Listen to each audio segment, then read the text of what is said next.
Suddenly before my eyes, hues of indigo arise.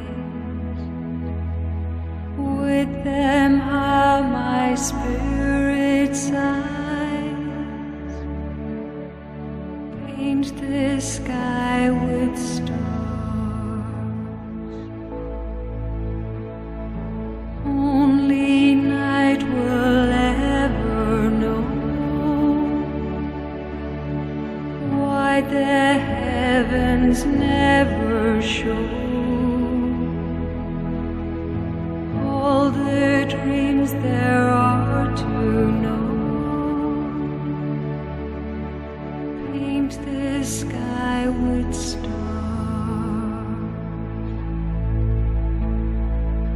Who has placed the midnight sky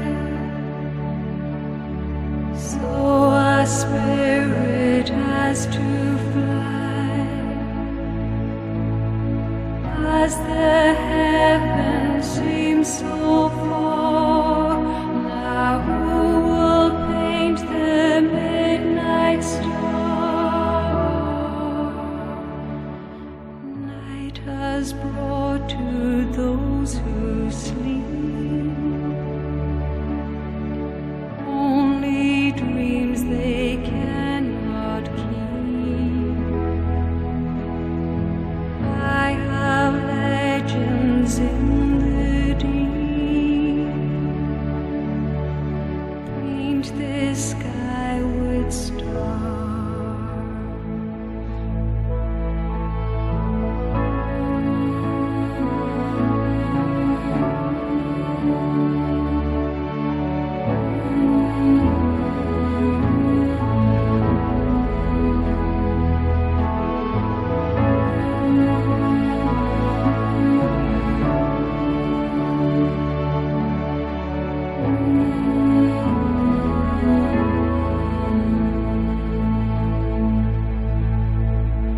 Who has placed the midnight sky so a spirit has to fly? As the heavens seem so far, now who will paint the midnight star? Place a name upon the night, one to set your heart alight, and to make the darkness bright.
Welcome everyone. Friends, my name is Lorraine Lehman-Jones and I'm a civil celebrant.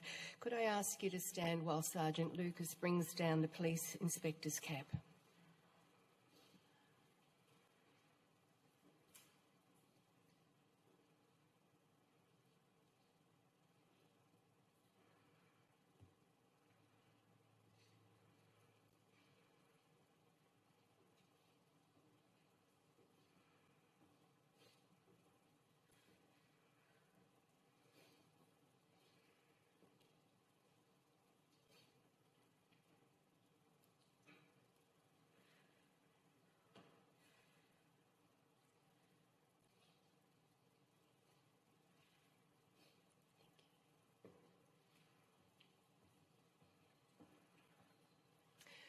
Please be seated.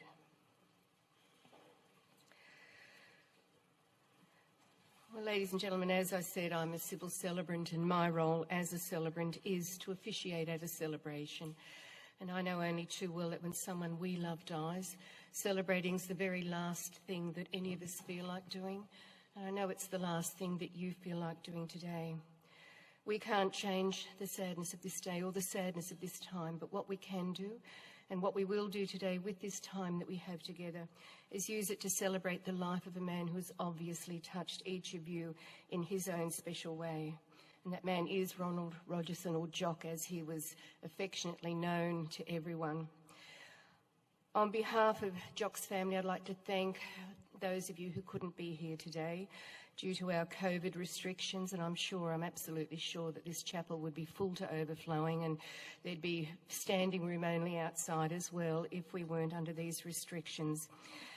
But although your physical presence can't be here today, the family know that your love and support is here with them, and they thank you for all the messages and all the flowers they've received and just for that support that you've been sending to them.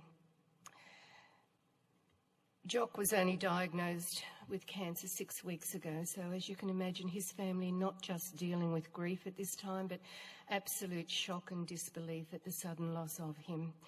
He decided he was going to go on his own terms, and that's exactly what he did. So today, as well as grief, as I said, there's shock, but there's also a little bit of relief for him that he's no longer going through any more pain and suffering that he's had to endure and that you, his family, have had to watch him go through. Jock's family know there are no words that anyone can offer them today that will fully express to them what we would like for them to know, and that is our sadness for their loss. They also know that each of you who knew and loved Jock are also dealing with his passing in your own way and with your own pain. You may think that it's Jock's death that's brought us all together today, and it is. But if we really think about it, we'd realise that it's his life that unites us. And while this ceremony today is for Jock, it's also for each of you. Because through this ceremony today, we get the chance to reflect for a short while on Jock's life. It gives us the opportunity, as I said, to celebrate his life, but I think more importantly is to celebrate just what he meant to each of you. It is also a time for grief and to come together and grieve with one another. And grieving is a very important part of living. It is important at a time like this to express those emotions, to talk about how you're feeling and to shed those tears. And when we lose someone close to us, those tears are a sign of grief. But I also know they're also a sign of love and a sign of the depth of love that you each had for this special man. Today is also the day that we formally say our goodbyes to Jock, and that is always the hardest part, especially for you, his family, and we're going to do that today in a loving and meaningful way. Each of you here today, and those of you who are watching from home, will have had different relationships with Jock. Some of you friends of his or friends of the family, and others of you are his family. Jock was one of 4 children, and he's survived by his brother David, with his brother William and sister Liza having predeceased him. He was a husband and soulmate to Sheila, who sadly passed away after 63 years of marriage. And I was told he was never quite the same after her passing, although he did get on with life and he had the love and support of his family. He was a loved and adored granddad Jock to his grandchildren and to their partners, to Travis and Jade, Marnie and Garth, Cameron and Lauren, Adam and Sarah and Lyndon and Kate, and a great-grandfather to Grace, Mason, Ivy, Jessie, Tegan, Blake, Addisy, Knox and Tanner. So what a legacy he and Sheila began and what they leave behind. He was a father-in-law to Hans, to Rob and to Jerry, and to his 3 girls, to Lorna, to Sandra and Anne. He was Dad. As I said previously, Lorna, Sandra and Anne, there are no words that anyone can offer today that will help to ease the pain that you're all feeling, but I know I speak on behalf of myself and Kathy, who's had the privilege of looking after the family, when I say that our thoughts, our prayers and our love, and I know I speak on behalf of everyone who couldn't be here and who would have been here, when I say that our thoughts are with you today as you try to come to terms with the loss of such a special man. It's at a time like this when someone close to us has passed away that we might stop and think about life. I think it's a time we should stop and think about what's important in life. I think far too often in life we place too much importance on the wrong things, on the material things, and if we could just stop for a moment and think about what is important, we'd all realise it's not the houses we live in, it's not the cars we drive or how much we have in the bank. It's the people in our lives that are important, and it's the relationships that we have with one another that matter most. I'd like to share a verse with you today. It's one that I particularly like, and after having heard about Jock, I've chosen it for today. And if it's the first time you're hearing it today, I really hope it touches you the same way as it did me the first time that I heard it. It's called The Dash, and it's by Linda Ellis. It says, I read of a man who stood to speak at the funeral of a friend, and he referred to the dates of his life from the beginning to the end. He noted that first came the date of his birth, and then spoke of the following date with tears. And he said he realised what mattered most of all was the dash between those years. For the dash represents all the time that he spent alive on earth, and now only those who loved him know what that little line was worth. For it matters not how much we own, the cars, the house or the cash. What matters is how we live and love and how we spend our dash. So think this long and hard. Are there things you'd like to change? For you never know how much time is left, why you could be a dash mid-range. If we could just slow down enough to consider what's true and real, and always try to understand the way that other people feel, and be less quick to anger and show appreciation more and love the people in our lives like we've never loved before. If we treat each other with respect and more often wear a smile, remember that this little dash might only last a little while. So when your eulogy's being read, with your life's actions to rehash, would you be proud of the things that were said about how you spent your dash? I know Jock would be very proud of the things that were said about him, the way he lived his life, the way he treated people. I got to hear about him the other day when I got to meet with his 3 daughters, and I got to share in their memories of him, and also got to see some photos of him. So thank you for sharing all that you did with me the other day, and for the privilege of leading you through the celebration of his life today.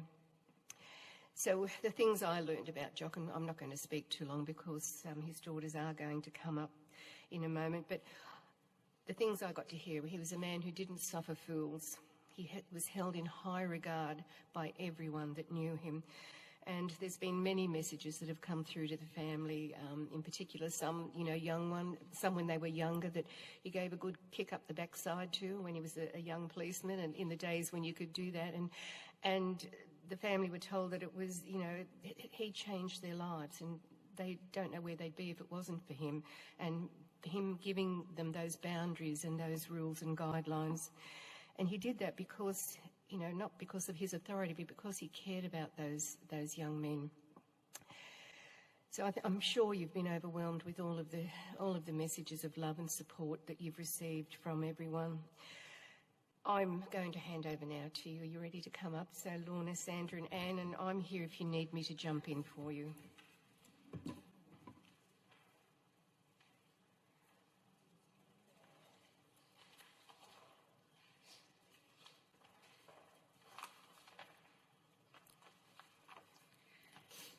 Ready? Yep. Okay. Dad was born on the 14th of May, 1936. Sorry. in Buckhaven, Scotland, and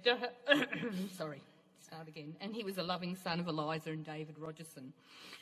He spent his young life in Buckhaven, and after leaving school, Dad went to the Buckhaven Technical College, where he completed a mining engineer's degree and qualifications, and he worked at the Weems Coal Company in Buckhaven. He often went to the Methil Hill Bowling Club on a Saturday night, we hear, where he met the beautiful Sheila Ainsley.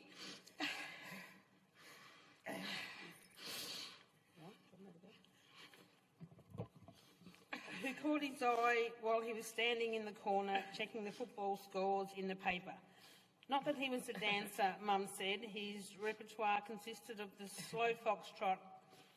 After a short courtship, they were married in Methil on the 1st of September 1956 and enjoyed 64 years together.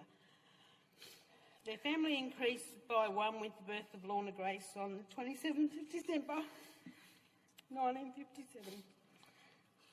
The big decision was then made to immigrate to Australia so Dad could join the police force. In December 1960, they made the long and arduous trip by ship to Australia, arriving January 1961. Dad joined the police force soon after, the start of a long and happy career for him. Yep. They settled in Warilla for a number of years where they welcomed the birth.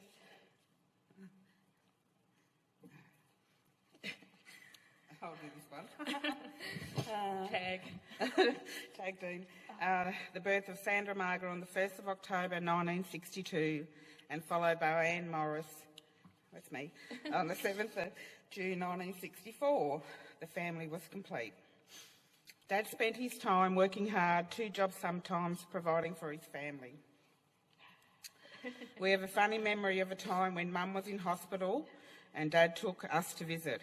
On the way home, Dad was thirsting for a beer, so he stopped at the Windang pub, where we were promised a soft drink and fish and chips for dinner.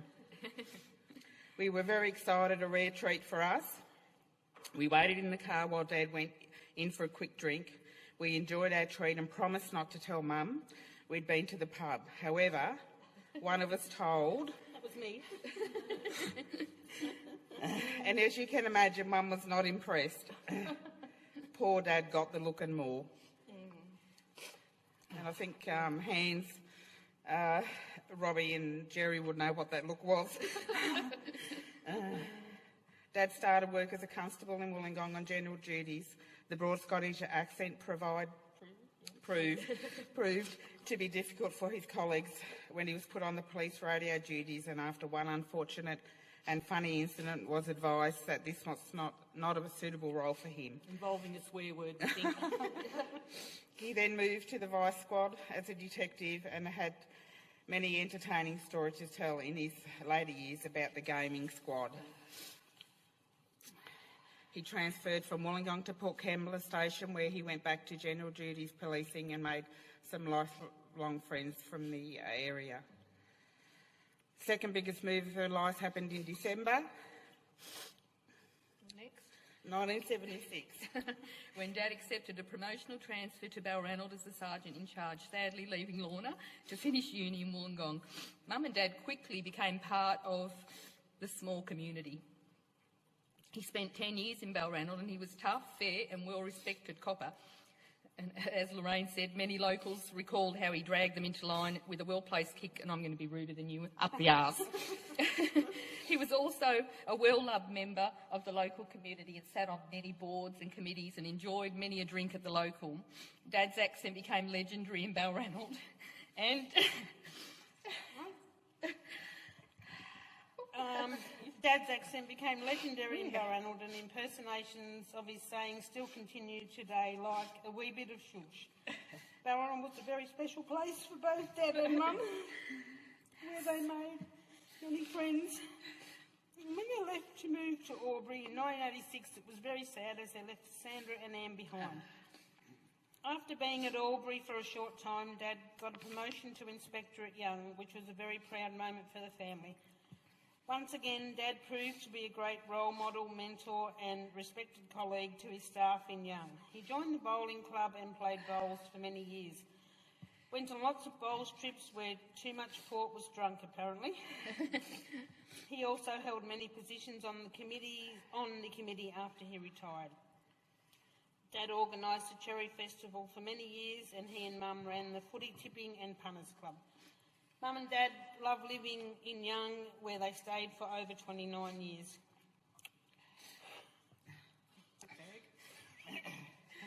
After Mum passed away in 2019, Dad made the decision to move close to family, and in 2020 he moved to Albion Park, where he continued his love of outdoors, helping hands with many projects and revisiting places from his memories. Dad's family was his life. He was devoted to his late wife Sheila and his three daughters Lorna, Sandra and Anne, and their husband Hans, Rob, Mark, deceased Andrew.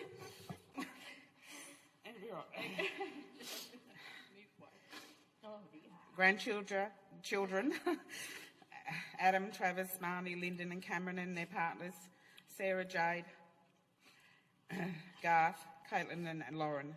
He was dearly loved Grandad Jock to his most cherished great-grandchildren, Jessie, Tegan, Blake, Grace, Blake, Mason, Addisy, Knox, Ivy and Tanner. What a great legacy. Dad was single-minded and determined with a dry Scottish sense of humour. He left us too quickly, but on his own terms. We would like to thank the nurses and staff of the Port Kembla Palliative Care for the compassionate care of Dad. Dad will be missed, and Dad, you'll be missed greatly, but we will be with us always in our happy memories. Thank you for loving us unconditionally, and we hope we have made you proud. Rest in peace, Dad, and we're sure Mum had your room ready.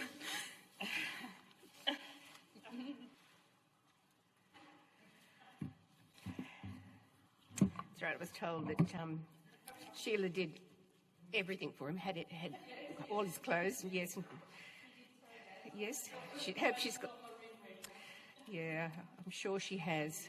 What a reunion. Ladies and gentlemen, we're going to have a look at some photos now and listen to some music, and this is our reflection time, so I just invite you to reflect on those special memories that you have.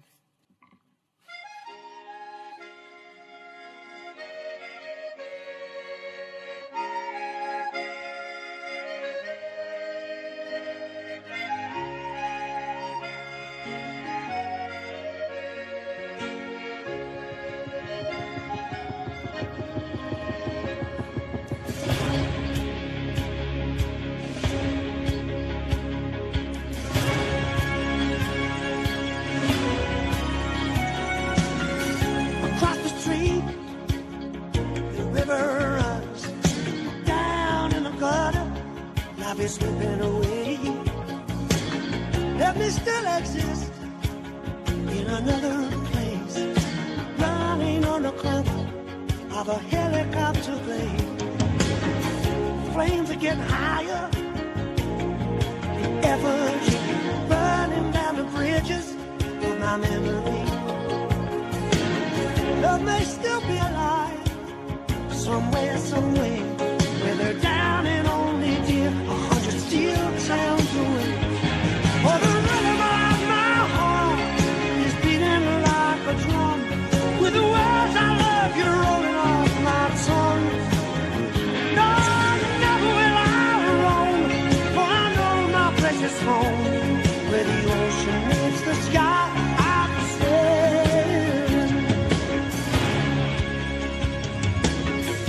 Photographs, kerosene, light up my darkness, light it up, light it up, light it up.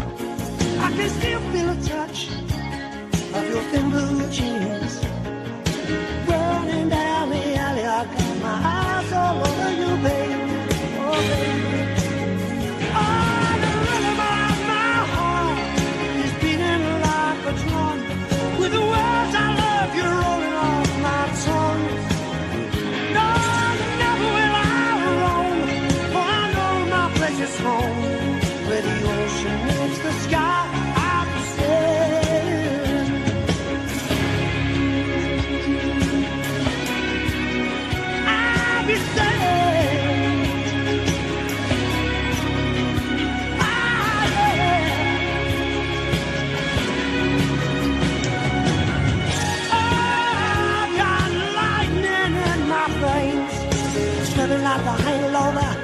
machine. Love may still exist in another place. I'm just yanking back the handle, no expression on my face. I'm rhythm of my heart is beating like a drum, with the words I love you rolling off my tongue. Oh, never will I roam, for I know my place is home. When the ocean meets the sky, I'll be sailing. I'm rhythm of my heart is beating like a drum, with the words I love you rolling off my tongue. No, never will I roam, for I know my place is home. When the ocean meets the sky, I'll be sailing.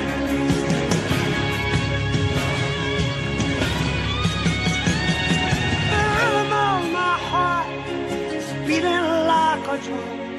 The words I love you rolling off my tongue. Never will I roam, for I know my place is home. Where the ocean meets the sky, I'll be sailing.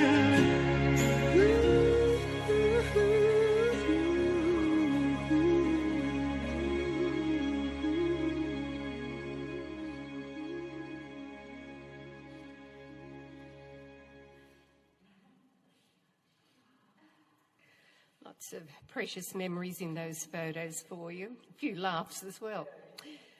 Ladies and gentlemen, we have some thistle here, so the family are going to come up and place a thistle and just have a moment before we continue our service.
How fitting to have the thistle.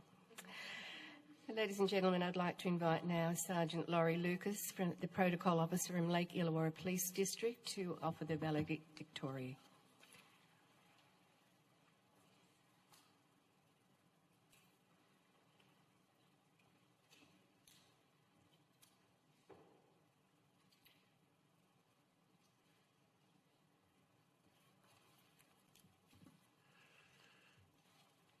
Thank you, Lorraine.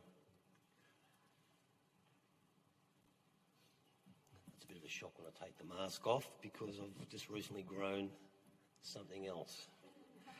And before I get on to the valedictory, there are some things I just wanted to... I too grew up in Rilla. I too went to Rilla High School. I too am a fitter machinist by trade. There's a lot of similarities. So it's a pleasure to be here.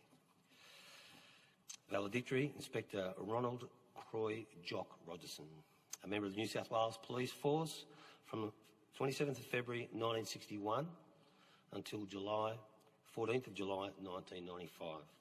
A registered number 9868. 9868.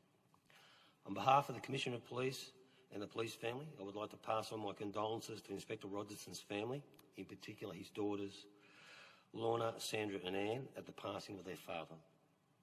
I would also like to extend those condolences to his grandchildren and great-grandchildren and other extended family members.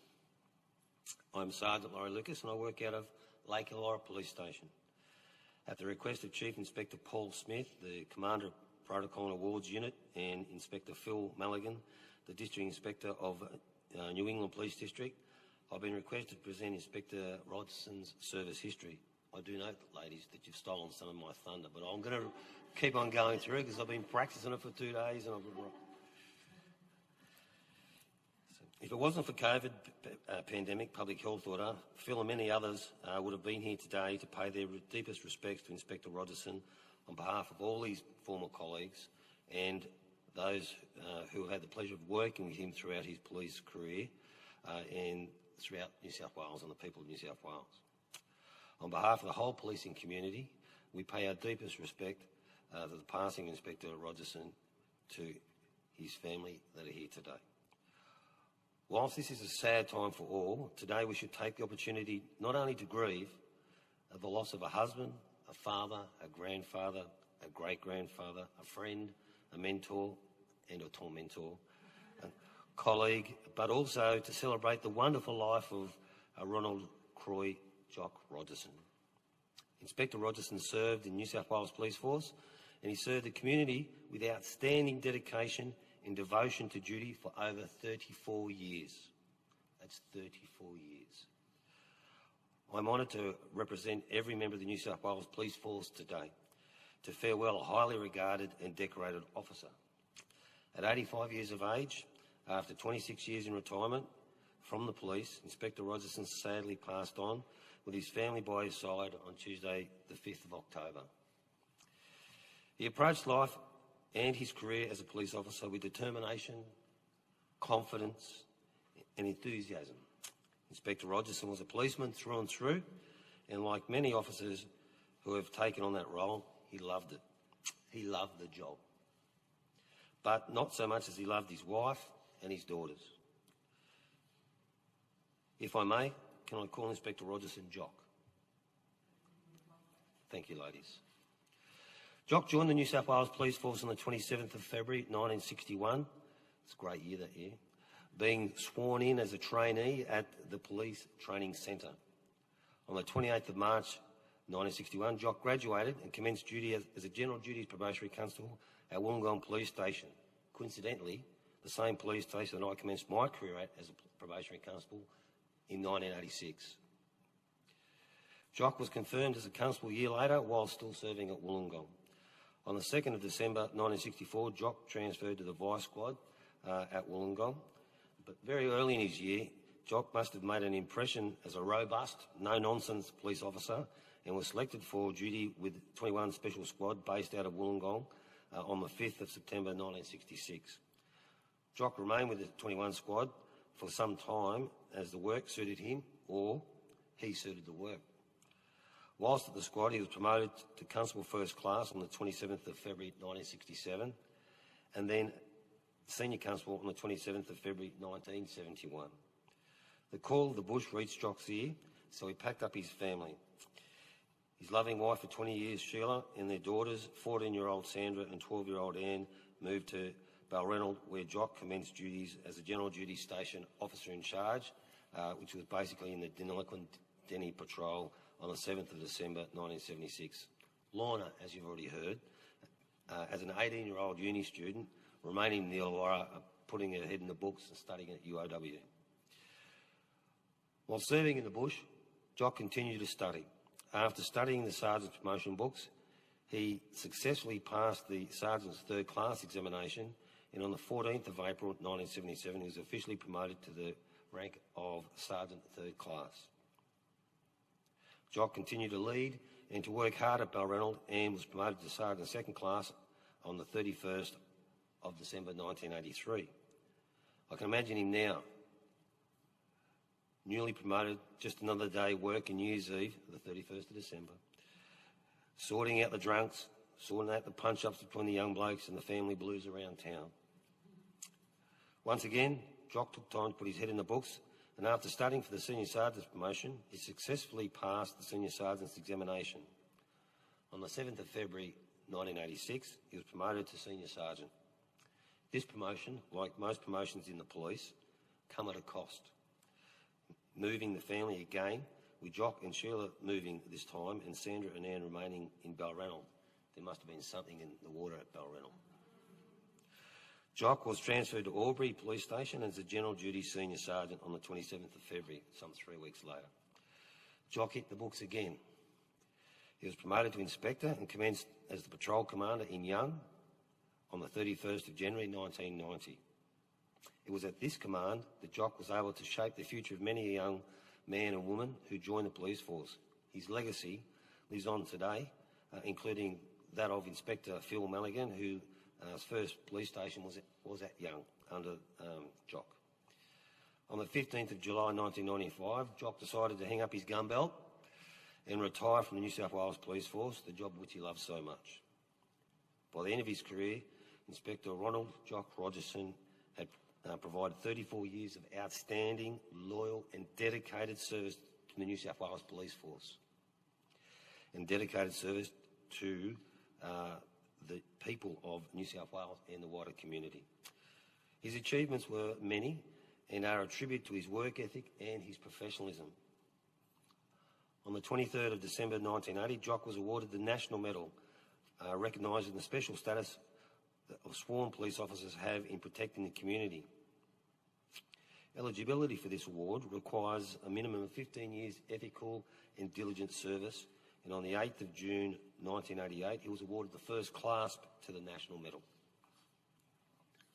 Whilst in retirement on the 1st of April 2009, and your dad having a sense of humour, I wondered if you thought that was an April Fool's joke, but I didn't have that in the notes, but I've been thinking in the back of my head. So Jock was awarded the New South Wales Police Medal and the 4th class, recognising his many years of diligent and ethical service. Jock was also awarded the new Police Service Medal, the National Police Service Medal, on the 27th of July 2019, which recognises the unique responsibilities that law enforcement officers bear in protecting life and property and maintaining the peace throughout Australia. Jock was a proud Scotsman and even a proud police officer, but most of all, a proud family man. He was married to the love of his life, Sheila, and now will be at rest with her. To the ROGERSON family and friends, on behalf of the New South Wales Police Force, I extend our deepest sympathy for the passing of a remarkable and admired friend and colleague. So on those words, ladies and gentlemen, I'd just like to now read the Police Ode. It's a poem put together by a police padre, and it goes as follows, the Police Ode. As the sun surely sets, dawn will see it arise. For service above self demands its own prize. You have fought the good fight, life's race has been run, and peace your reward for eternity begun. And we that are left shall never forget. Rest in peace, friend and colleague, for the sun has now set. We will remember. We will remember, hasten the dawn.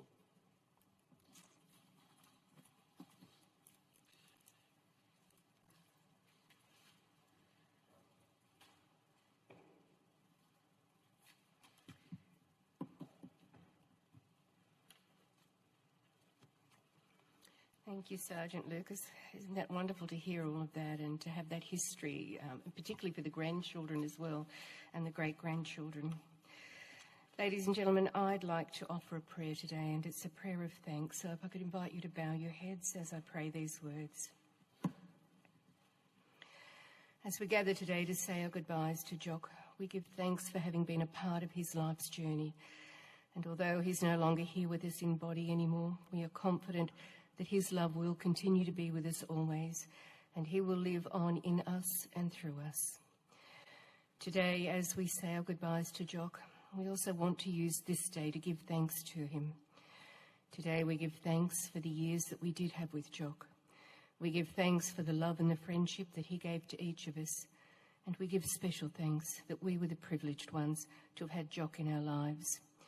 Please give Lorna, Sandra and Anne and all of Jock's family and friends the courage to endure the pain that they're feeling at this time.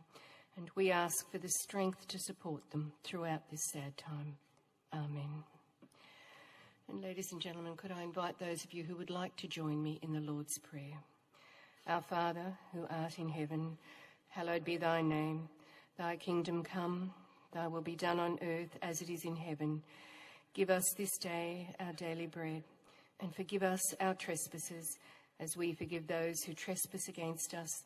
And lead us not into temptation, but deliver us from evil. For thine is the kingdom, the power, and the glory, forever and ever. Amen. Ladies and gentlemen, I don't know whether you have any thoughts about what there might be after this life. We had a bit of a talk about that the other day, and I think we all want to hope there's something more, and it'd be lovely to think that Jock and Sheila are reunited now. And that thought's reflected in these words by the Indian Nobel Prize-winning poet Rabindranath Tagore. And he says, "But death is not extinguishing the light. It is merely putting out the lamp, because the new dawn has come." And I think that's the thought that we want to take with us today. But it is time for us to say our goodbyes to Jock here today, as we tenderly, lovingly and reverently commit his body and his spirit back to Sheila and to all of those loved ones who have gone before him. We're so grateful for Jock's life and for all his life has meant to each of us. We will cherish forever the memory of his touch and his warm embrace and the pressure of his hand in friendship. And we will remember forever our life as a family and his special role in our lives. We cherish forever his place in our hearts, but most of all we cherish the memory of his love. So earth to earth, ashes to ashes, and dust to dust. And in the words of Shakespeare, may flights of angels now sing him to rest. In a moment, ladies and gentlemen, we're going to be listening to our final song to say our goodbyes. And I just want to say it was a privilege to have officiated here today at his service. And I'd like to leave you with these final words written by Oprah Winfrey. She says, "When you make loving others the story of your life, there's never a final chapter because the legacy continues. You lend your light to one person and he or she shines it on to another and another and another. And I know for sure that in the final analysis of our lives, when the to-do lists are no more, and when the frenzy has finally finished, the only thing that will have any lasting value is whether we've loved others and whether they've loved us." And Jock Rogerson was loved. So we will listen now to our final piece.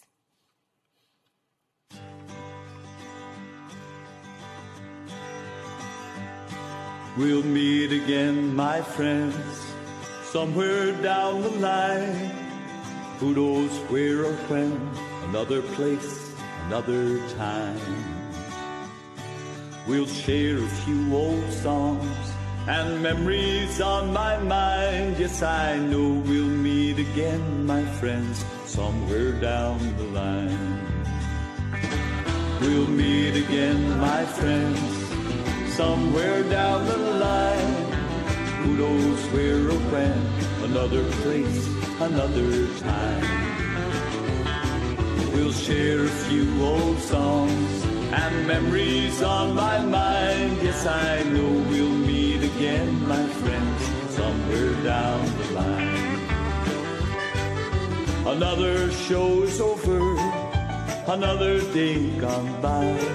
With good friends all around me, my, how the time does fly. It's hard to find the words I want to say, but friends, I'll try. God bless you all and keep you till we meet again. Goodbye. We'll meet again, my friends, somewhere down the line.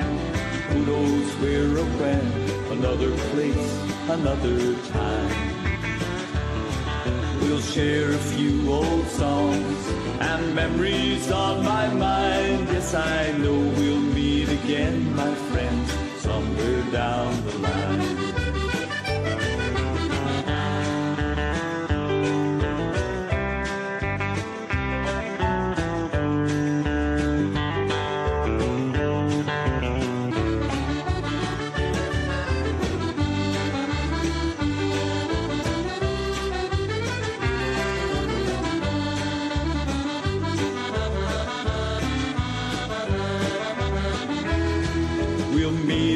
My friends, somewhere down the line. Who knows where or when, another place, another time. We'll share a few old songs and memories on my mind. Yes, Yes, I know we'll meet again, my friends, somewhere down the line. We'll share a few old songs and memories on my mind. Yes, I know we'll meet again, my friends, somewhere down